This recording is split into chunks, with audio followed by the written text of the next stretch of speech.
सरका, थोडं सहकार्य करा, थोडं मागं सरका मित्रांनो. सर्व आपल्याला व्यवस्थित सभा पार करून घ्यायची आहे, सर्वांना विनंती आहे, आपण थोडं मागं सरका,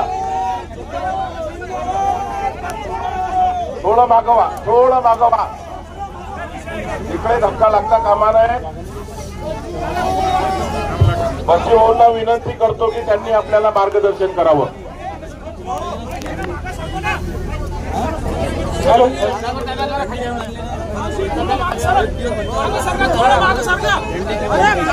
ओ भारत माता की जय जवान.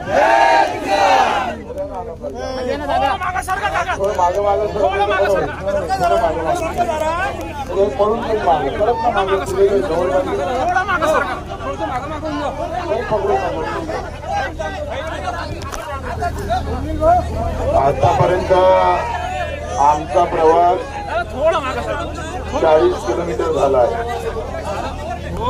वरतून धोधो पाऊस सुरू आहे, तरी आमचे कार्यकर्ते शेतकरी पिंची भरत आहे न थांबता. पायाले फोड आले, काही लोक चलता येत नाही, तरी सुद्धा ते माझ्यासोबत चालत आहे. ते कुठल्या जाती धर्माचे आहे मला माहित नाही, ते कोणत्या पक्षाचे आहे ते माहित नाही. ते बाजूला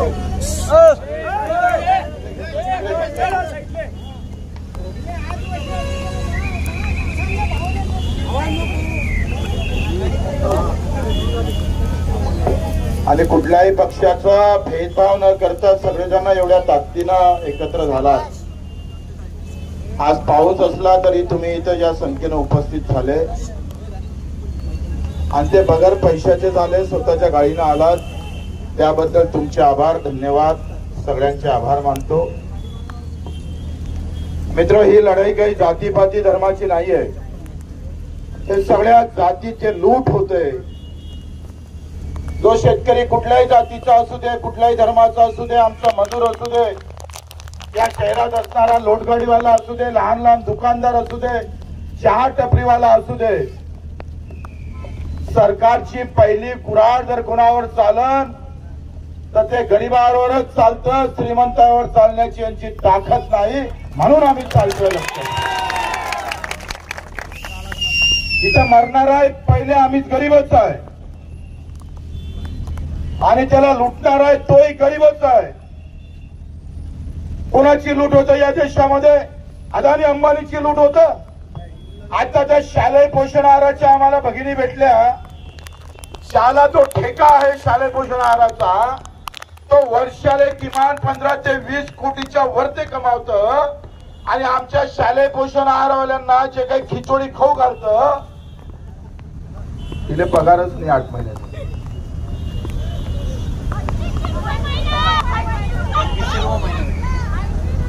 आणि 25 वर्ष झाले त्या मायमावल्या बोंबलून थकून गेल्या.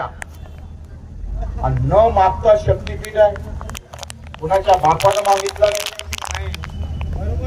न मागता आम्ही पाहतोय पुण्याची मेट्रो तयार झाली, नागपूरची मेट्रो तयार झाली. तुम्ही जर इथून मुंबईचा श्रमोदय हायवे पाहिला, मी ज्या रस्त्यानं आलो, का खड्डा आहे का रस्ता आहे हेच समजत नाही. म्हणजे गरीबाचे रस्ते वेगळे झाले, श्रीमंताचे रस्ते वेगळे आहे.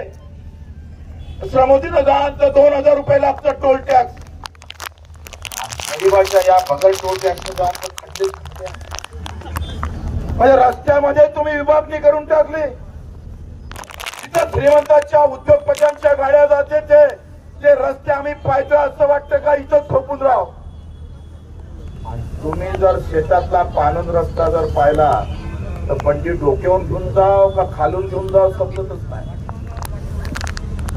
या देशामध्ये पहिल्यांदा पाणून रस्ता तयार झाला, मग बाकीचे रस्ते झाले.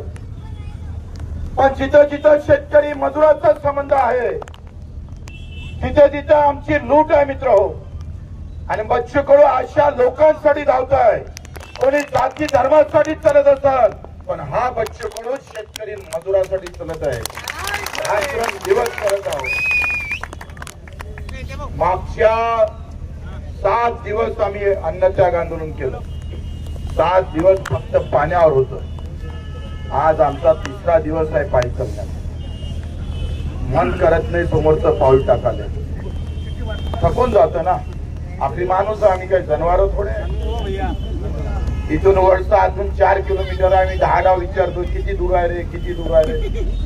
असं वाटतंय का कोणातरी जवळ सांगितलं पाहिजे. आणि काही गावात तर जायच्या अगोदर आणि जायच्या नंतर सांगूच नका. आणि ह्या सगळ्या परिस्थितीच्या एकंदरीत व्यवस्थेला आम्हाला बदलवायचं आहे. लक्षात आम्ही या आंदोलनाचं सातत्य ठेवतो. मी नेहमी सांगतोय आम्ही हे सर्वपक्षीय आंदोलन आहे. आम्ही कुठलाही आमच्या पक्षाचा झेंडा लावला नाही, कुठल्याही धर्माचा झेंडा नाही, कुठल्याही जातीचा विषय नाही. विषय आहे फक्त कष्ट करणाऱ्या, काम करणाऱ्या शेतकरी शेतमजुराचा. मला माहित आहे का आम्ही येता येता जेव्हापासून मी निघालो 3 दिवसात 15 आत्महत्या आमच्या मोबाईलवर आल्या. 15 आत्महत्या. उंबरड्याला अर्ध्या अधिक शेतकऱ्यांना तिसऱ्यांदा पेरावं लागलं कारण डुकरानं खाल्लं. तर बच्चे भाऊ पहिली लढाई तर डुकरासोबतच होते. दुसरी लढाई मग रोही येते. रोहीतून वाचला का मग ते माकडं येतं. आणि इथून तिथून वाचला तर एपीएमसी पुन्हा भूत उभे राहायचे. ज्या टप्प्यावर पण त्या टप्प्यावर लूट आहे. ज्या बाजूने जाऊन त्या बाजूने तुमच्यासाठी तलवार ठेवलेली आहे. आणि मग फडणवीस साहेबांना आम्ही सांगतोय आमचा अंत पाहू नका. मला वाटतंय गर्दीशिवाय निर्णय होणार नाही. एवढ्या गर्दीनं काही चालणार नाही. हे गर्दी काही सरकारला खेचण्यासाठी नाही आहे. 14 तारखेला आंबोडला ना 14 तारखेला आंबोडा आम्ही आता इथून आंबोड्याला पायी जातो. 40 अजूनही आमच्यासाठी 100 किलोमीटरचं अंतर आहे. 5 दिवस चालावं लागतं. 5 दिवस अजून पायी चालतोय. वरचा पाऊस आहे आणि या सगळ्या पावसामध्ये इकडे काही मला उभं राहायचं नाही आहे. तुम्ही इथून गेल्यावर घरी शिल्प्या पाळणार. काय त्यासाठी करून आला. अरे साधा तो ज्याच्यासाठी मत मारता त्यानं काय केलं त्याचा विचार आहे एकदम.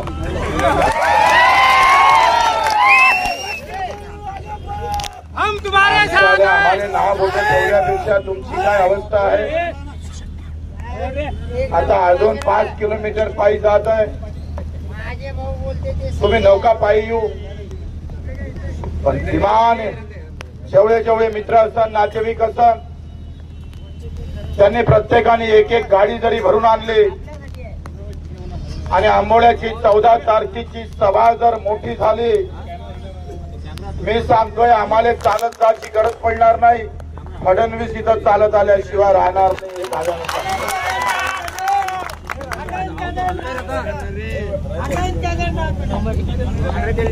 मित्र लक्षात घ्या का गर्दीशिवाय सरकार मानत नाही.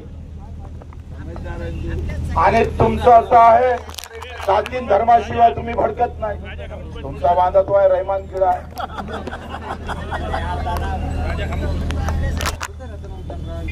पण लढाई गरिबाची आहे, कष्ट करणाऱ्यांची आहे, नासमजदाराची आहे. तो शेतकरी मजूर कधी जातीत, कधी धर्मात, कधी पक्षात, कधी गटात तटात तो विभागला आहे. त्या सगळ्या गटाऱ्यातून इकडे काढून त्याला आमच्या सोबत खिचणं एवढं सोपं नाहीये. आणि मग ही सोपी लढाई नाही आहे. कधी कधी तर आम्ही फक्त तोंडातून शब्द काढला तर आम्ही पाहतोय आग लागतं. आणि इथं माणसं मरतं तरी आग लागत नाही. तो आहे आमच्या जिंदगीवर. 3.5 लाख शेतकऱ्यांना आत्महत्या केल्या. त्याचा सक्का भाऊ सुद्धा विरोध करायला तयार नाहीये. कारण आम्हाला जात आणि धर्मासाठीच लढवणं शिकवलं. त्याच्याशिवाय आम्हाला समजतं काय. ये अपने वाला है और वो दूसरे वाला है. कभी मुसलमान खतरे में आ जाता, कभी हिंदू खतरे में आ जाता. और पूरा किसान मर रहा है वो कभी खतरे में नहीं आता. पूरी जिंदगी चली जा रही है उसकी. 5-7 हजार रुपए के भाव 3,000 रुपए में सोयाबीन बेचना पड़ रहा है तो भी खतरे में नहीं आ रहा है. झंडा लगाने से काम हो रहा है, मरने से दाम भी नहीं मिलता दुनिया के अंदर। और आप साथ में रहो ना रहो, बच्चों अकेला चलते रहेगा जब तक जिंदा है तब तक। हम रुकने वाली चीज नहीं है। सारे दिव्यांग बांधवासाठी असेल, मेंढपाळ असेल, शेतकऱ्यांसाठी असेल, आणि तुमच्या येण्यानं तो फायदा होतो। तुम्ही जर 14 नाही आले तर आम्ही समजून घेऊ तुम्हाला गरजच नाही आहे। तू घेऊन आला ना बे, तू येऊन काय करतो? असे आले तर गेलो, नाही आले तर परवडले।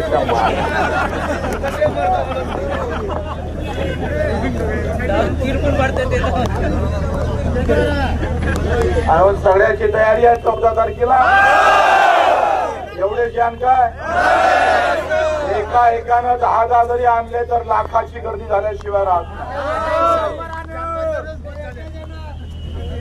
आतापासून तयारी करा। 10 वाजेपर्यंत आमची यात्रा तिथं आंबोड्याला पोहोचणार आहे, महागाव तालुक्यामधलं। आणि मग तुम्ही येण्यातच खऱ्या अर्थानं पुढचा कार्यक्रम आम्ही पाहतोय मोकळा होणार आहे। नाही तर आम्ही किती काही बोंबलो किती काही चालाव, तुम्ही घरी बसून गच्ची पत्ता खेळलं तर आमचं काय? आपण सर्व आलात, मला वाटतं जेवढे इथपर्यंत आले तेवढे आता वर्षापर्यंत चला। चलता हो तर असे म्हणता का बस? असं वाटते बस आपलं कामच जमलं भाऊ। तसं सरकारनं फसवलं 7-12 कोरा करून, तुम्ही तसं हो म्हणून पोचलो। फडणवीस साहेब मोठे सांग लावले तर आमचं सरकार आलं तर 7-12 कोरा। अरे आता बोला असं वाटतं तोंडात काय फेमिकॉल टाकला का साया? तोंड काय चूप झालं का? बोलायला तयार नाही आहो। आमचे आमदार खासदार त्याच्यावर काही बोलत नाहीये। भेटलं मंत्रीपद रायगुच्छ आले, पण शेतकऱ्याचा कोण विचार करणार आहे? आखरी आज शेतकरी सगळ्या जाती धर्मात आहे, तो एका जातीचा विषय नाही आहे भाऊ। आणि म्हणून आपल्या सर्वांना विनंती करतोय, जोरानं एकदा नारा द्यायचा आहे। ध्यान करा, तयारी आहे। अर्धे तर मला वाटते वांजेतच आहेत। या चौकातच गोळीबार झाला होता एका अधिकारासाठी, शेतकरी आंदोलनात। त्या आंदोलनकारी मला वाटते तेव्हा गाड्या घोड्या काही नसताना प्रचंड गर्दी झाली होती। तेव्हा एकाधिकार आपल्या इथं रद्द करावा म्हणून आला होता, कारण तिकडल्यापेक्षा 200 रुपयानं कापूस कमी भाव नव्हतो। 200-300 रुपयासाठी आंदोलन झालं होतं। आणि तुरीचे भाव 7,000 होते ना, आता 6,000 झाले, तरी आंदोलन होत नाही। म्हणजे काय गोष्ट आहे, तेव्हाचे लोक आणि आताच्या लोकांमध्ये काय फरक पडलाय? 200 रुपये कमी भेटते म्हणून गोळीबार झाला, आता 1000 रुपये कमी झाले तरी बोंबलाले तयार नाही। कोणाला काय चिंता पडली नाहीये। हा 2 याच्यामधला 20 वर्षातला मोठा फरक आहे। कारण आमच्या राजकीय लोकांना तुम्हाला जात पात आणि पक्षात एवढं लावून दिलं का? याच्यातले काही चेहरे पाहिले का? घडी रात्री फोन करणारच आहे, अरे कसा गेला होता पक्ष आपला गेला त्याच्यात, तुम्हाला आफतच आहे। कारण तुम्ही गुलाम आहे त्याचे, तो लगेच फोन करणार। त्या फोन करणारे सांगा का तुझ्या बापाच्या मोर्चात गेला होतं, बोंबलू नको। बिनधास्तपणे मत जर लागत असेल तर शेतकऱ्याला मोर्चा काळाची वेळ देऊ नको, आणि येत असाल तर त्या बापासहित इथं हजर राहिल्याशिवाय राहू नको, नाहीतर मत भेटणार ही मात्र नक्की आहे। या भूमिका घेऊन आम्हाला समोर जावं लागत। आपल्या सर्वांचं मी आभार मानतो आणि इथे हे 2 शब्द संपवतो। जोरानं एकदा नारा देऊ, जय जवान। अजूनही अर्ध्याच लोकांना हात वरती केले, तुम्ही जवानही नाही किसानही नाही, काय आले? जोरानं जय जवान। धन्यवाद। बापारीनं त्याच्या एकदा काड्या वाजवा।